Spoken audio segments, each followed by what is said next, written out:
శివుడు ధ్యానం చేస్తుంటే అమ్మవారు అడిగిందిట, మీరు దేవుడే కదండి, మీరు ధ్యానం చేయడం అంటే నాకంటే దేవుడు ఉన్నాడు వెరిదానా అన్నట్ట. నాకంటే ఎవరా దేవుడు అంటే శ్రీరామ రామ రామేతి రమే రామే మనోరమే సహస్రనామ తత్తుల్యం రామనామ వరాననే.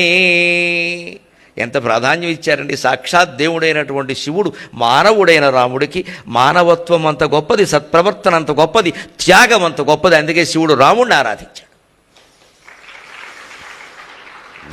నేను ధ్యానం చేసే దేవుడు ఎవరంటే రామచంద్రమూర్తి అంటే ఆయన మానవుడు కదా అంటే, అబ్బే ఆయన మానవుడైతే నేను దేవుడిని ఎలా అవుతాను అన్నాడంతే. అలా ఉన్నాడు.